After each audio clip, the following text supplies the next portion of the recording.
Welcome to the Purpose Driven Mom Show, episode 481. I cannot believe we are getting ready to almost hit 500 episodes in just 20 more. Thank you if you have been hanging out for a while, and thank you if this is your first time hanging out with us here. Today, I am talking about how to say no this holiday season without feeling bad, without feeling guilty, without feeling like you're the worst mom in the world, creating some intentional boundaries. Because here's the thing, the holiday season can be so magical, but it's very overwhelming for us moms. We just finished up a few weeks ago our holiday planning series that I did. And yes, I did it in September. And yes, I did it in September because you need to start early enough to not be stressed. Now, listen, if you haven't done that yet, don't worry. You can get started now, but it starts with knowing what to say no to. I remember when the kids were like even smaller than they are now. So my kids are 8, I'm trying to think, almost 10. So 8, 9, and almost 19. Okay, wow. I'm like, we're in birthday season, is what we call the fall. I have a September, a November, and a December birthday with my kids. So I'm always like, how old is everyone at this exact moment? When they were little, I remember seeing everybody on the internet, all the friends on Instagram doing all this stuff. And I kept thinking, oh my gosh, I really want to do this. And then I want to do that. And then I want to do this event. And then we got to go see Santa and we got to do this thing. And you know what happened? My kids melted down because they needed a break. It was too overstimulating. It was too many things to do. And I was doing it, yes, because I wanted my kids to have this magical time. But I also was doing it because I thought, and I'll be honest, this is what a good mom does, right? A good mom takes her kids to these holiday events. A good mom's always doing these things. But here's the thing. What a good mom is in my home might be different than a good mom for you because it's circumstantial. It's based on you and your family, right? Yeah, there's some basic things that you love and care for your kids, right? But when it comes to what you say yes to, I just want to remind you that you get to decide what those things are. You get to set boundaries. You get to say no with confidence, without guilt, and do what you want to do. I have learned that I am the type of person who does not enjoy multiple events on one day. I am a one event person. So while, yes, we often have something to do every day of the weekend, I don't like more than one. I don't want to go to this. So this is coming out in October, right? So I don't like to go to this fall fest and then go to this pumpkin picking and then go to this trunk. I don't want to do three things in one day. And surprise, my kids also, while they'll say they want to do it, while it's fun for them, it stresses them out as well. Their nervous systems, right? It's our job to help regulate them. But because as we get into this holiday season, the fall and the winter, moms are seen as the makers of the holiday magic, right? Creating this invisible expectation that often comes from others and ourselves. All right. I'm going to talk to about a couple things. So I just want to say this out loud. So if you're a mom, I would pop your headphone in because we're going to talk holiday stuff. We're going to talk holiday magic.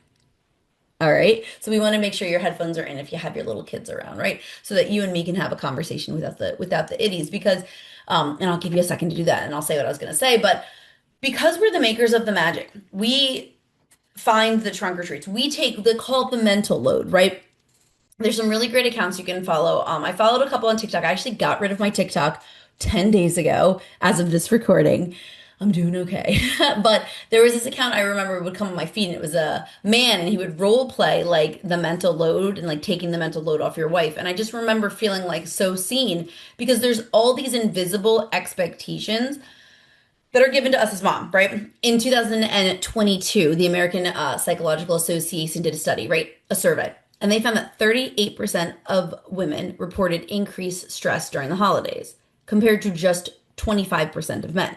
Now, I bet that number is even higher, and I'm not shocked that our number is higher than my husband's number. One, my husband doesn't stress about much. Anyway, like as a person, he's not a very super stressed guy, but we often are the ones making the magic. We're the ones who are like, I'm going to move the ELF around, right? They're the ones that are like, I'm going to sign us up to go have a trunk at this thing. For many relationships, for me, my husband isn't going to sign us up to do a trunk or treat. He's not going to decorate a trunk. He'll come, he'll wear the costume, but he's not going to organize those things. His brain just doesn't work that way. And because of societal pressures, the way we're wired, whatever you want to say it, right? We take on the emotional labor of the holidays, planning the costumes, cleaning for Thanksgiving dinner, getting the gifts, getting the traditions going. And that's where the guilt comes in, right? There's this fear of disappointing our family. Oh, well, we've always done this and we haven't done it this year. Or maybe even your extended family. Maybe you often host for the holidays and you don't want to do it. Or maybe you do a certain thing when it comes to gifts and you don't want to do it. Now, my daughter was born December 23rd. She came home on Christmas Day. I remember that year because we normally host Christmas. We normally host Christmas, Thanksgiving, Easter. We do most of the holidays. We have the little kids now, so it just makes the most sense for us to host in our extended family when it comes to my husband's side. Also, I don't mind doing it. So it's fine, right? So we didn't want to do anything. We were like, we don't want anyone to come over. We're not doing anything. Was there guilt of disappointing people? It's Christmas. They want to spend time with family. Yeah, but I just had a baby and we just got home. So I don't want you there. My sister and I, we stopped giving each other gifts every year and we do what's called Sister Weekend. And so not during the holiday season, we normally do it like February, March, but we might switch it this year just because now that my daughter does competition cheer, it overlaps with cookie season. It's just a lot to do. We'll take a weekend of just the two of us. And it's not even the full weekend. Like we'll meet on a Saturday early and we'll just stay overnight till Sunday and stay all day Sunday. We just get a hotel room and we hang out together and we enjoy our time together. When I brought the idea up, it was kind of like, oh, I don't want to be disappointed because there's no presents. But also, this is so much more meaningful as getting the time together. So I get the guilt, right, of disappointing your family. But I want you to know that, and I think this is important for us moms, my immediate family, me, my husband, my three kids, they're my nucleus, right? They're the ones that matter the most. They're the ones that I am aiming to make happier, right? They're the ones that their decisions matter over anyone else in my family. Now, yes, I'm accommodating. I love my family, my extended family. We do our best, but their things come first. Okay. So if you are getting the guilt trip, the extended family guilt trip, I just want to remind you that you can say no to those things. And we'll talk about how to do that in a second. The other, I think, guilty piece that kind of comes out is this fear of, not fear, guilt of missing out. Oh, I wish I had done this with my kids. I think this happened a little bit for me at the end of summer. So I'm recording this early September. Summer just ended. The kids are back to school. There are definitely things that we didn't go camping at all this year, and I'm really bummed about that. And every time I see someone camping, I'm like, oh, I wish I had done that, right? There's regrets of things we weren't able to make happen. I think often when we're on social media, and this is honestly one of the other reasons I got rid of my TikTok was just to kind of decrease that amount of comparison of just like what are other people doing. I'm not gonna lie, I'm sad though because I learned a lot from TikTok. There's so many good how-to videos there. It's fine, I'll be okay. But that fear of missing out on an opportunity, of saying no to something you think your kids are gonna like, right? Or just not being a quote unquote good mom, right? You see everyone else doing all these things and you're like, oh, what is it for me? Now, the thing is, reframing the word no is going to help you here. No is a positive choice. When you say no to something, you're saying yes to something else. So if I am saying no, we don't need to do 5 trunk or treats. And like, this is the thing, when my kids were little, oh my gosh, I was like, let's do every one. One, my kids are 2 and under, like nobody's eating that candy, right? And two, they are bored. Like it's cute, but like we don't have to do it. So we do one at the school. We might do one at our church. I might host another one that I'm doing with the Macaroni Kid, which is the new company I'm working with. I might host another one. But we don't need to do every single one, right? So when I'm saying no to the 7th trunk or treat of the holiday season because they can just go trick or treating on Halloween, I'm saying yes to time where we can play a game together or time where I can read my book or another tradition that I actually want to do. And I think that's always my reminder. When I'm like, no, we're not going to make it to this event, I'm asking myself, well, what are we doing in place of it? And that's worth it to me. No doesn't mean that you're shutting down joy. Also, I think when it comes to the holidays, we, again, magic makers, are like, oh my God, am I the joy killer, right? It's creating space for what matters. So, permission granted, not that you need it. It's a phrase we use here all the time at the club. Permission granted, not that you need it, but I'm going to give it to you because sometimes we need to hear it. If you don't want to do the darn elf, don't do the darn elf. Don't do it. Now, I enjoy the elf, right? I like moving it around, and oh, I feel a little mush right now. Like I could cry. My daughter knows the truth. Oh my gosh, I really do feel like I'm gonna cry. So if you're watching on YouTube, don't laugh at me, but like I am tearing up a little bit because oh no, this is the first Christmas where she knows the truth. Oh my goodness. And that feels so sad for me, right? But I want to remind myself that we can still have joy. I can still move it around. We can still do things. Now she said she loves the magic of the holidays. She says she's, excited for it, but oh my goodness. Woo! I didn't think that was going to be so sad and it's only September. Oh my gosh, come find me on Christmas. I'm going to be bawling my eyes out, but I can invite her to help, right? If I don't want to do the elf, I can say, "Hey, do you want to move it for your brother?" Right? Like he still believes. Do you want to like help come up with ideas and involve her in that? I can create different space, or I can just say no and not do it anymore. But I don't know. I think it's kind of cute. Now, for the record, my elf is not a naughty elf. I don't like the naughty elves. My elf is not doing anything bad. My elf catches to doing good. We do fun crafts. Like it's a cute elf. I don't know why we would have a naughty. I just don't understand the naughty elf concept at all. Like why do I want to promote that to my kids? But neither here nor there. And I just want you to shift your mindset. So let me rein in these tears a little bit over this. I'll have a sob later. I'm a feeler. I don't know. If anyone else, well, I'm sure many of you listening have kids different ages and you've been here, like DM me. I'm at a purpose driven mom. Give me a pep talk on how to get through the first holiday where your kid doesn't believe anymore. Oh my God. Please. Please. Oh, gosh, that made me so sad. Okay, I'm bringing it in. Here's our practical mindset shift for this part of saying no, right? Thinking of no as a positive choice. Boundaries are a gift to you and your family. They give you a calmer, present life, and they give the kids and the family a calmer, present mom. It is a gift, okay? So the question is, how do we say no? I'm going to give you some scripts that are polite but firm so that you're not stuck in people pleasing when, can you do this? Can you do that? Can you do this? Starts to happen. I want you to put these in your back pocket, all right? When you get invited to something, this is the one you're going to say, and take them, put them right in the notepad of your phone. Ready? Thank you for inviting us, but we're keeping our holiday schedule simple this year. It's not about them. It is what it is. And I want to tell you, I read The Let Them Theory this year. Highly recommend by Mel Robbins if you haven't read it yet. And this is one of those times when the Let Them Theory really helps me because will someone get upset if I say that? Yes. Let them. Will they think maybe I'm being rude? Maybe. Let them. It's not about what they do, it's about what I need to do for me. Hey, thank you so much for inviting us. We're keeping the holiday schedule simple this year so we can be with our family. How about this one? Oh, that sounds fun. We're focusing on some family time at home during winter break or, whenever. Thanks so much. I think about this with Halloween, right?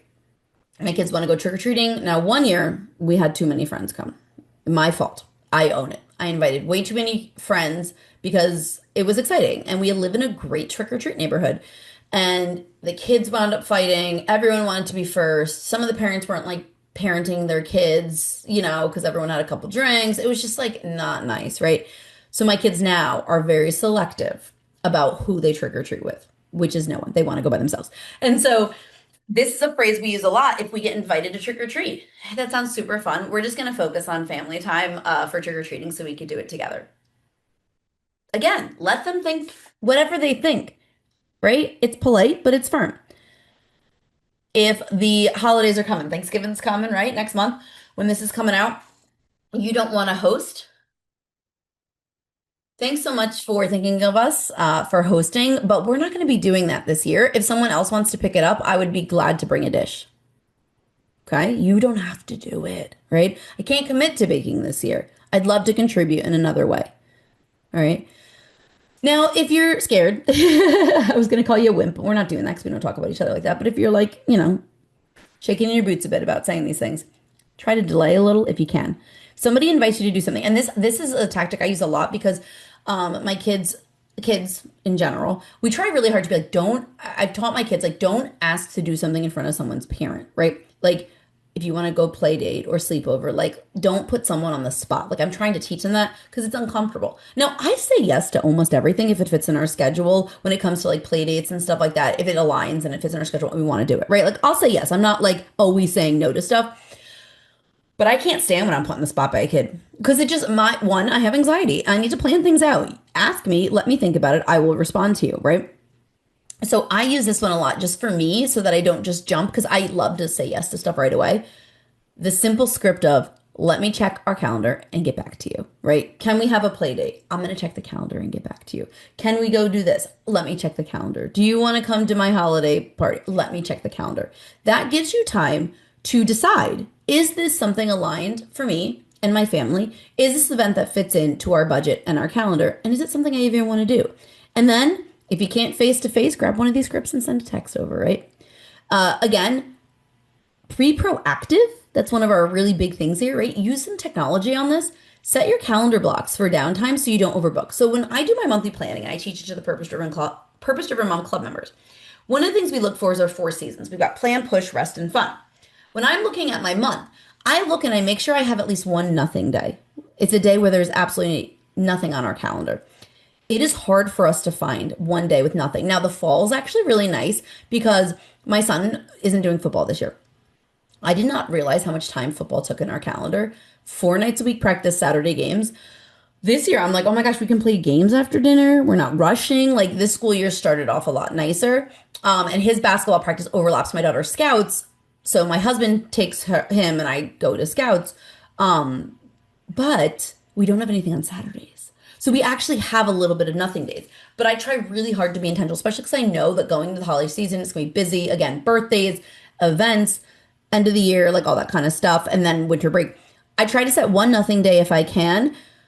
Our nothing days tend to be Fridays. I still work that day, so it's not a full nothing day for me. But my kids tend to not have activities. One, that's good for them, and then we can hang out together. But I put it in my calendar. I block out nothing. I block out white space so that I don't put anything there. Okay. And then make sure to prioritize like 1 to 2 family traditions that matter the most and let the other ones go. So I know it's October, but thinking Christmas because I'm always planning ahead, right? There are 2 things that we always do, and these are like our non-negotiables. There's breakfast with Santa at the high school. We love it. They get a gift, they get a picture, they get food. I hope my kids want to go forever. I don't know when they age out of that. Maybe when they're in high school, middle school, maybe. I don't want to think about it. Can't, I'll cry again. And then the other one is we do the light show where we do a drive through at the farm and we watch the lights, right? Anything else we can do, I consider it a bonus. All right. So I highly encourage you now. Again, we plan early for a reason. Start practicing no in like low stakes situations to build your confidence, right? Try that with your kids, try it with other people, try it on a play date so that when the holidays come and here's the thing, we were just talking about this on a coaching call. Things are fun, right? Summer was fun. Holiday things are fun. So it's really challenging to say no to things that are fun. But sometimes when we say too many yeses, we get burnt out, right? And we have to learn to say no. So practice it then. And then how do you deal with the guilt, right? Let's just normalize it. You're going to feel guilty. Okay. It is a natural response, but it does not mean you're doing anything wrong. It doesn't mean you're a bad mom. It doesn't mean you're, anything. You're making it mean something. Oh, I feel really guilty that like we didn't go ice skating this year. No, we don't go ice skating. It's not a thing I do. I'm actually petrified of ice skating. Like I have this irrational fear. I'm just, like right across my neck with that skate. But like, what if I did, right? Oh man, I wish we had gone ice skating. All right, I can feel guilty. Oh, we didn't go to any trunk or treats this year. Okay, I do feel a little guilty. But then I want you to ask yourself a question. Do I feel guilty about this because it's aligned or because it's something I see someone else doing? Saying yes to this event, this thing, this tradition, is it out of fear of missing out or is it out of joy? Like, oh, like if we didn't go to the breakfast with Santa or the light show, I would be sad. Like, like that's something I really enjoy doing. Okay.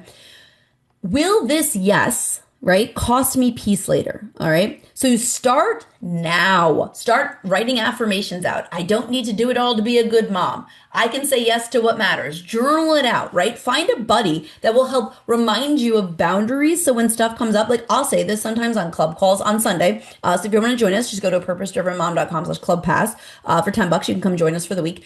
And on Sundays, I plan. And during planning, I always say what I'm doing, what I'm not doing. And I'll say to them like, oh, don't let me plan something here, right? Oh, I don't want to do that. And they remind me. My club members are great accountability buddies for me as I am for them, right? I just want to remind you today, saying no is just about making intentional choices and reframe your no's to a yes to what really matters. Okay. Guilt is normal. It's not a stop sign saying you're a failure, right? Like you're bad. It's just you feel guilty. Cool. Now we can move on. All right, I want you to share this episode today with another mom who might be in the struggle bus with you and journal it out a little bit. What do you want to say no to in October, November, December? What do you want to say no to as the holidays start? Because what's challenging is making the decision in the moment because your brain is like in fight or flight already. So make the decision now. Decide once, Kendra Adachi says, right? Decide once. What is it that you're going to say yes to versus no to so that you're not caving due to guilt? Show notes are at purposedrivenmom.com/podcast 481. And come and check us out. Get a club pass this week. Show notes have the link for you. And come join the Purpose Driven Mom Club for one of our calls and see what we're all about. Have a wonderful week.